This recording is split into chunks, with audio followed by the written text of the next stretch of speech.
Salut tout le monde, aujourd'hui dans cette nouvelle vidéo, on va parler des décharges émotionnelles.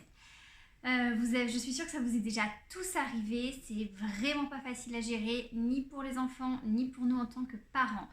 Souvent vous allez récupérer votre enfant chez la nounou, à la crèche ou même à l'école, tout s'est très bien passé, la journée a été parfaite, il a bien mangé, il a bien joué, il a bien dormi, vraiment rien à dire. Donc nous on se dit super, c'est chouette, tant mieux pour lui, c'est génial.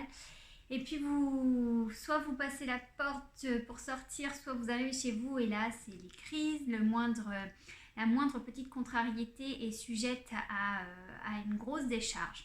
La plupart du temps, déjà pour commencer, en rentrant dans le vif du sujet, c'est normal. Normal, c'est même sain au final.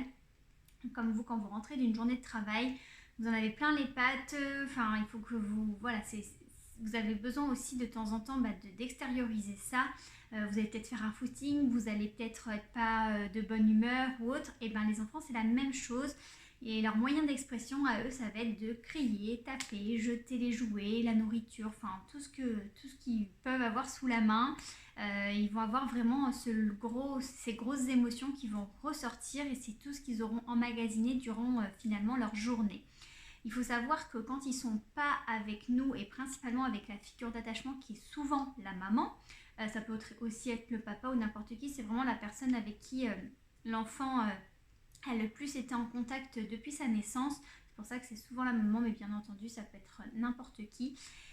Et c'est vrai que c'est cette personne-là avec qui il se sent le mieux, le plus en confiance, avec la personne avec laquelle elle est le plus apte à tout sortir finalement. Donc voilà, on prend souvent ça, nous, en fin de journée aussi, bien plein dans la figure, ça c'est certain. Des fois ça va être une petite crise, parfois ça va être bien plus. Donc dites-vous que c'est normal, l'enfant a besoin de sortir tout ça, c'est sain. Et le plus important, c'est vraiment de le laisser aller au bout de son émotion. C'est-à-dire que ça va monter crescendo. Il va y avoir un pic vraiment très très très très fort. Il faut vraiment le laisser décharger jusqu'au bout parce qu'autrement, il y aura encore une sorte de frustration de ne pas avoir pu sortir tout ce qu'il y a à sortir. Et là, la prochaine crise, elle risque d'être même encore plus forte. Donc vraiment, il faut l'accompagner à aller jusqu'au bout de ses émotions. C'est pas facile pour nous en tant que parents. De gérer ça peut parfois être impressionnant, on peut être aussi à bout de nerfs, etc. Je suis bien d'accord. Le plus important, c'est d'arriver quand même à les accompagner, à avoir de l'empathie envers eux, ne jamais minimiser le pourquoi du comment. Parfois, il va y en avoir 10 dans la soirée, vous allez être à bout aussi. C'est très important de pouvoir se relayer, si possible, bien sûr, et s'il faut, même vous isoler 5 minutes, histoire de souffler un petit peu pour mieux affronter la situation. C'est jamais bien évident, mais dites-vous que pour l'enfant, c'est encore pire parce que lui, il n'a pas la maturité pour gérer ça au mieux.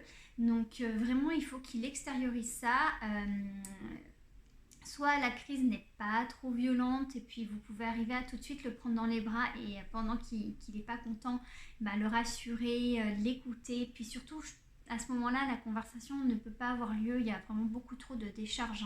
Donc c'est pas possible. Laissez bien passer la crise et ensuite, avec un gros câlin, plein de bisous, d'amour et de patience, vous allez arriver peut-être, s'il est en âge d'avoir la parole, etc., de pouvoir mettre des mots, qu'est-ce qui s'est passé, et parfois il peut simplement verbaliser quelque chose qui ne lui a pas plu dans la journée. Dans ce cas-là, c'est super parce que vous allez pouvoir le rassurer, lui expliquer, il va le sortir, et il va se sentir mieux, puis c'est fini, c'est passé, on n'en parle plus.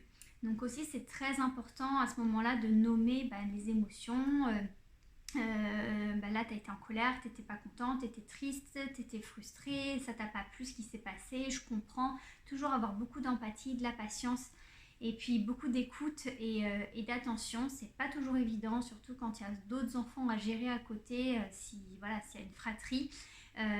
C'est pour ça que dès le plus jeune âge, nommer bien les émotions parce que le but finalement, c'est après de le rendre autonome vis-à-vis de la gestion de ses propres émotions. Donc vraiment, qu'il puisse par la suite arriver, l'enfant, à dire qu'est-ce qui s'est passé et à avoir une petite boîte à outils pour ces moments difficiles. quand je vous dis une petite boîte à outils, c'est vrai qu'il y a beaucoup de bouquins très intéressants là-dessus. Durant les moments calmes, c'est important de montrer à l'enfant, voilà, ça c'est quand tu es content, ça c'est quand tu es triste, ça c'est quand tu as peur, etc. Vraiment de bien nommer tout ça. Et puis il y a plein de petits jeux aussi. Comment tu te sens maintenant, comment tu t'es senti aujourd'hui, comment tu t'es senti pendant que tu n'étais pas content, etc. Et avoir peut-être s'il a besoin un petit endroit éventuellement pour vraiment sortir quand ils sont un peu plus grands. Il sait qu'il peut aller se réfugier dans un coin, dans sa cabane, taper sur un coussin, etc. Voir un petit panier avec des balles peut-être aussi un peu molles là où il va vraiment pouvoir passer les nerfs comme on dit. Donc voilà, qu'il puisse taper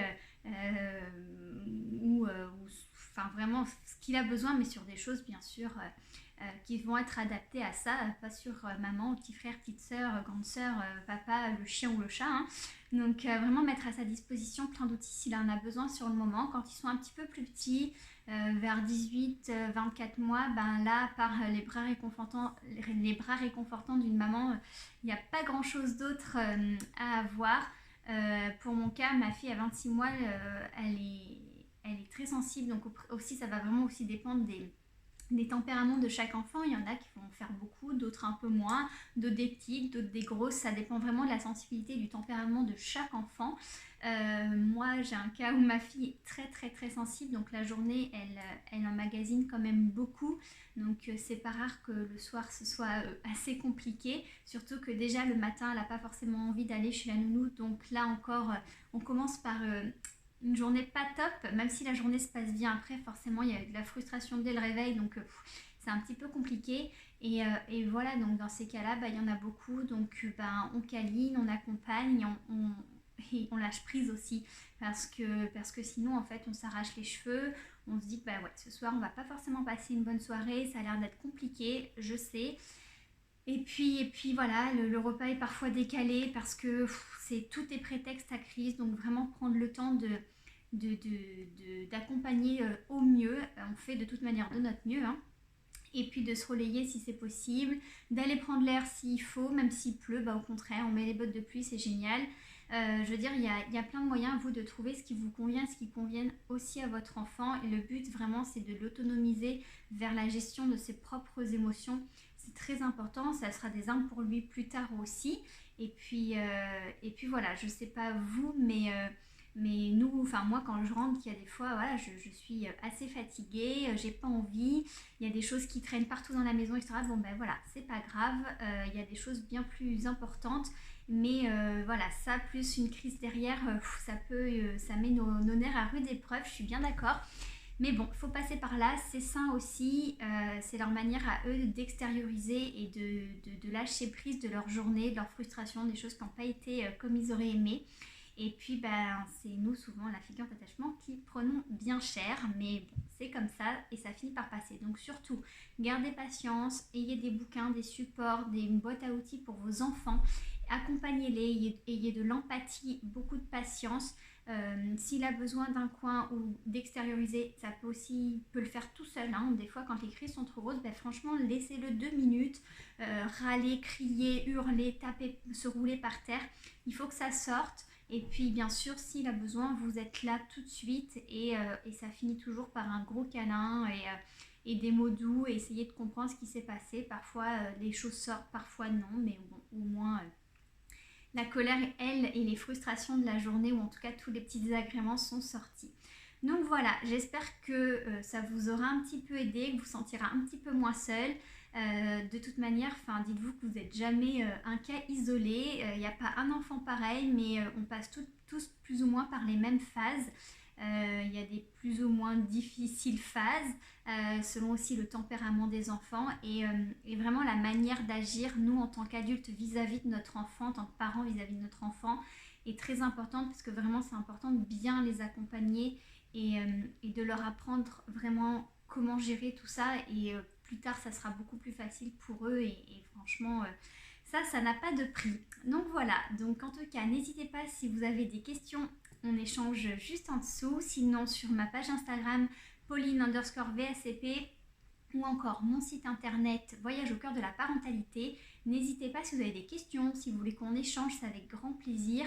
On passe tous par là, le but c'est de s'entraider, de trouver des solutions ensemble et d'arriver à ce que tout le monde soit à peu près apaisé et que ça se passe mieux.